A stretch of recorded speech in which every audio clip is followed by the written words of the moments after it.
Rob? Hello everyone, welcome to Rob's Rogues and the Batman universe, and today we're taking a look at the Mattel Total Heroes Batman. Now, right away, I'm trying to figure out how I want to say this. I know a lot of people were upset at the decisions of Mattel and what they were doing with the line. If you've watched the Rogues show here on Rob's Rogues, we've had a long discussion about Mattel and what they're doing right or wrong.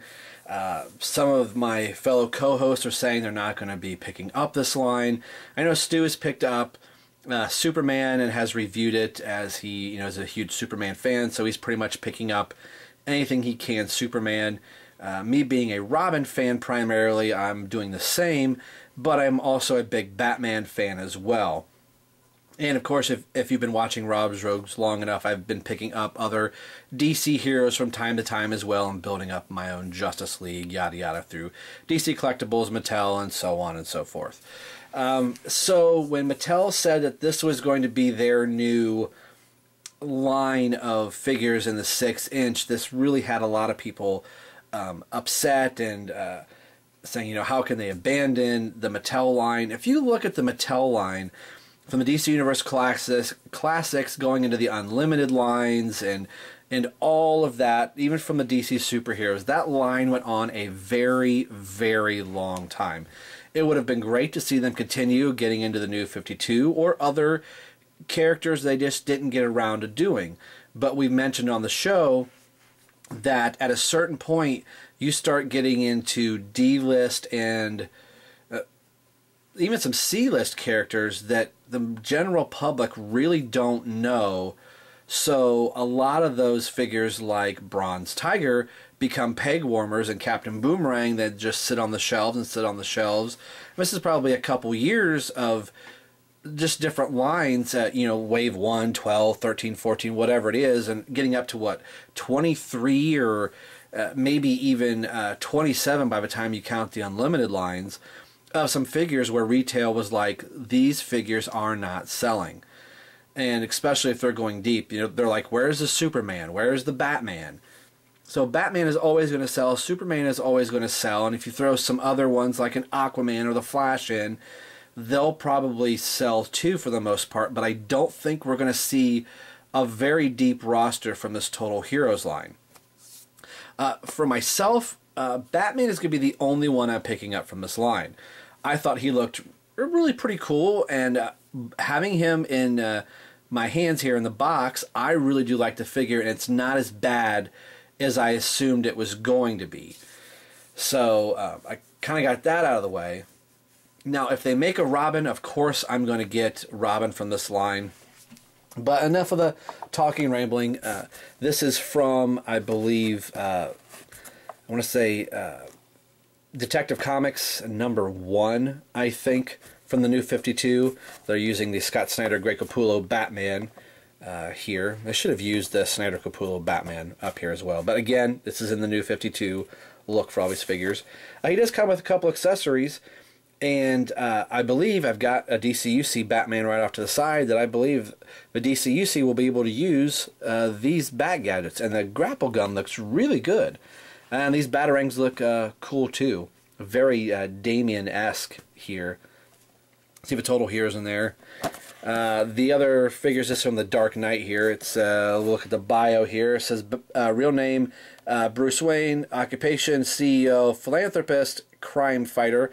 Basis of operations is Gotham City. Special abilities, detective, genius level, intellect, arsenal of gadgets, expert, and most known forms of martial arts. The other figures in the wave here, said look for more Total Heroes, is the Flash, Superman, and Aquaman. I'm not going to be picking up any of the other ones. I've thought about it. I just wasn't impressed with some of these. Superman looks okay. The Flash and Aquaman, so-so. Basically wanted Aquaman for the Trident here. These are $10. So I got these this Batman at Toys R Us. I have yet to see them in Walmart at all. But I did see the peg for them at Target, but they were out of them at the Target store. So I just went across the street in Columbus to Toys R Us, and I was able to find the whole entire wave there. So enough rambling since I talked so long in the beginning. Just kind of want to get more thoughts out in case somebody was wondering why I picked this up. Curiosity, more than anything, and I'm crossing my fingers. I think my wife is too. It's like, please don't fall in love with the line, and we got to buy more figures. So we'll get Batman out of package, and we'll take a look at his articulation and everything, and do some comparisons as well. We'll be right back, guys. Okay, can I just say, dang it, I did not want to like this figure as much as I do. Now, am I going to pick up the other figures in the line? No, I'm not. Maybe Superman. That might be kind of cool to have Superman and Batman from this line. But if I don't pick anybody else up other than Batman, I'm fine with it. I am pleasantly surprised with the articulation that he has here. I can get him in a really good dynamic stance. There's no display stand or anything, so there wasn't anything else hidden in the packaging here. I like the feel of him. That sounds weird. He's made from a really good plastic, very much similar to the plastic we're used to from Mattel. There could be some trouble spots, but I believe that these are geared towards kids primarily, which is not a bad thing. Us being adult collectors, I've gravitated towards DC collectibles because I'm an adult collector. Getting kids to pick up a $24 action figure is probably not going to happen, but having mom or dad pick up a $10 Batman or Superman or Aquaman or Flash or whomever it is probably going to be a safer, better choice, and then that could graduate into something bigger like where we all are. So I like this figure, and it's kind of cool to see a cloth cape. It's a rather stiff and sterile cloth cape. I know some people say, oh, I prefer to have, you know, the plastic capes on them. I like the cloth capes. I wish more of the figures came with cloth capes. They can kind of look a little funny, and it looks, you know, it's this real straight edge here on Batman's cape, but suspension of disbelief, yada yada. I mean, I've seen plenty of customizers out there make really good capes. It's going to be difficult for some customizers to make a cape. You don't have the headpiece. I guess you kind of could peg it back down and behind Batman, but we'll get a better look at this way. I'll stop rambling. I'm kind of sort of gushing over the figure. It's better than I thought it was going to be. I know some people were like, nope, I'm not paying this line any attention. If you're a Batman fan and you've been collecting Mattel Batman figures up to this point, I think you at least owe it to yourself to at least go to a store somewhere and check it out, or watch a lot of different videos and make the opinion for yourself rather than just kind of jumping off. So, yeah, let's get into it. The face is very reminiscent of some other DC figures that we've received. This is not from the Evergreen line, which I thought this whole body was basically going to be the Evergreen Batman line, and it's the, you know, Shield Strike Batman. I have a couple of these off to the side. I'll bring up some comparisons so you can see what I mean. But it's a new sculpt. Everything is all completely new, sculpted all the way around. Now, from this point on, it may be the exact same body, just tweaked with whomever the hero is, but that's neither here nor there. So, the gauntlets are done very well. Kind of border oversized a little bit, but not quite as oversized as the Evergreen line. Still in basic proportions with his body. You can see some etching, some other panel lines to represent the New 52. The boots, 2 peg holes if I could find. There it is, getting a weird glare off here. So you can see the other panel lines in here, the utility belt, the other panel lines. The bat is really nice. Stu Murray 47 always says, you know, the S is the big thing for him. As long as the S isn't chipped or anything like that. I'm kind of the same way with the Robin logo and the bat logo. I want it to be really nice and centered, and it looks really, really good. The cape is what it is. You can see it's kind of pegged down underneath. I have it on camera, Rob. Nice job. It's kind of pegged underneath the cowl here. So it kind of uses some of the manufacturing techniques from the Evergreen line that we saw. So there was a Target exclusive line for the Justice League figures, which is kind of the same piece here. The neck coming across here is really too straight. I think this is probably one separate piece as well put together. So I think it could have been painted here a little bit differently, but it is what it is. And in the back, is still sculpted pretty decently, and you can see that there are spots to hang your accessories, which I thought this was really, really swift to do. So let me turn this around since that one said made in China.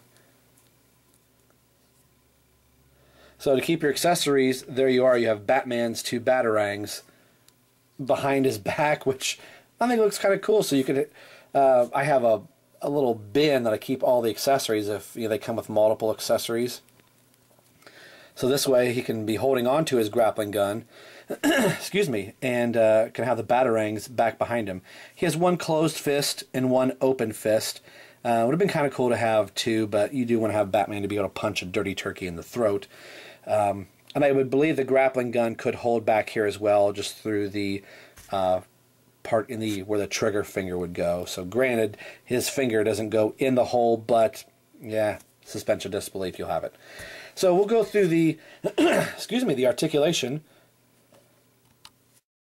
I apologize that I've shot so many reviews that my throat started getting a little raspy and I could hardly talk.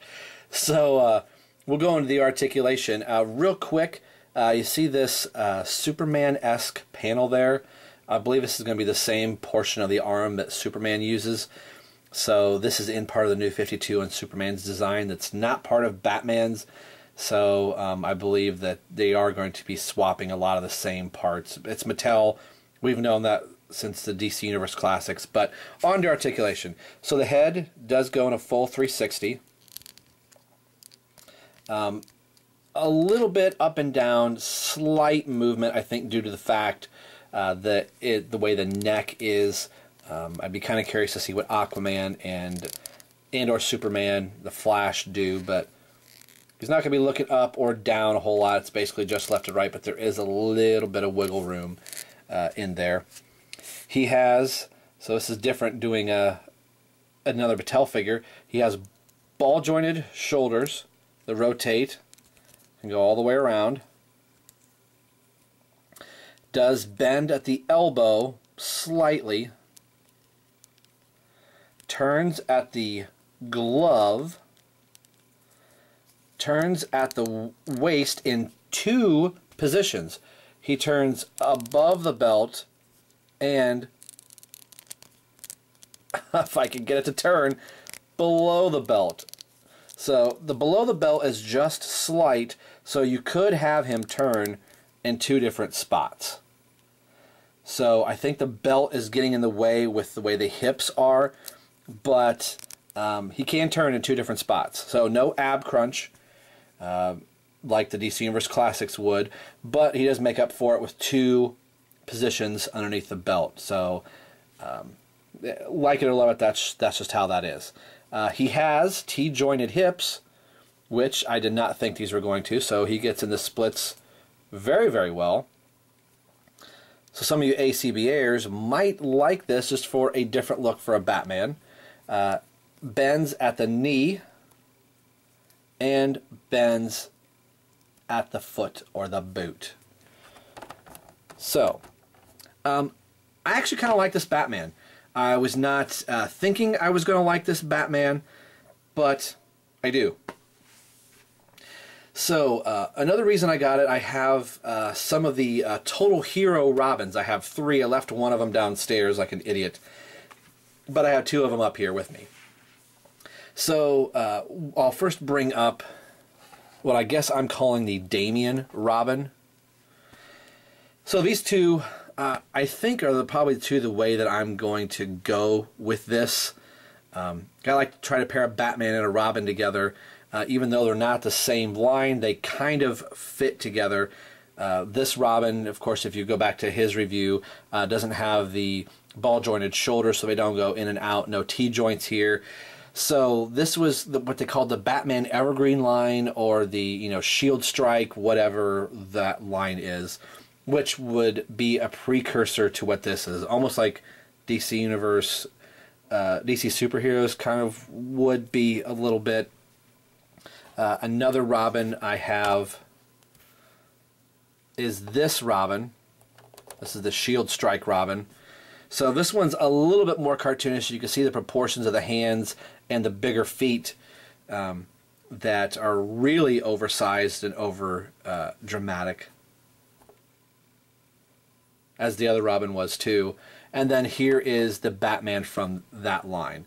So not quite a 6-inch figure, and you can see he's a little bit smaller in line, and these are the two that I have standing together currently at the moment. So you can kind of see that, I don't know if this was like testing the waters of what maybe they wanted to do. You can see the oversized hands, oversized feet, oversized belt. The cape is basically attached in the same way, just not done as dramatic and drastic and cartoony. So this is more of the cartoon end, and this is still cartoonish, but not quite realistic. We'll bring up one more here, which would be the last Batman that we received, the Batman Unlimited. Now, as you could tell, that the Batman Unlimited is just a little bit taller than the Total Heroes Batman. So now you can really kind of see, going from one to the other, what we were left with and what we have. The figures are, the same universe or whatever, but are still night and day of each other. And I know this is where a lot of people would want to go, but this is the start of something new. So if you do have nieces and nephews that maybe are getting started in collecting action figures, maybe spending $15, $20 on a figure like this may not be, feasible to do, and there's a lot of moving parts with these.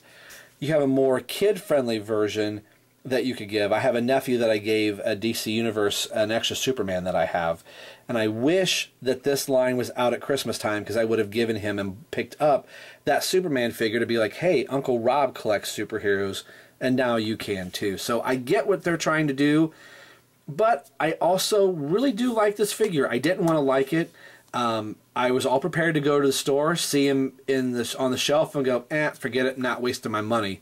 But I figured, for $10, and the more I looked at him, the more I was like, you know what, I think I'm really going to like this figure. So I know this was a long review, but I really kind of wanted to look at it and basically get to this comparison so you can really kind of see where we left off and where we kind of picked up, rebooted, if you will. So the newer, different 52. So today we've been taking a look at the Mattel Total Heroes Batman, and this is a figure I am happy and proud to have in my collection, and I'm really hoping to get a Total Heroes Robin out of the line, but I think other than just Batman, I don't think I'm going to pick up any more. Again, I've been saying I'm trying to scale back a little bit when I'm buying chess pieces that are here off to the side that I just filmed the review, doing comic books, and really trying to focus on Robin collectibles. I don't think I'm going to get into the other figures from the line. So thanks for watching. As always, this is Rob for Rob's Rogues and the Batman Universe signing off, saying we will see you guys next time.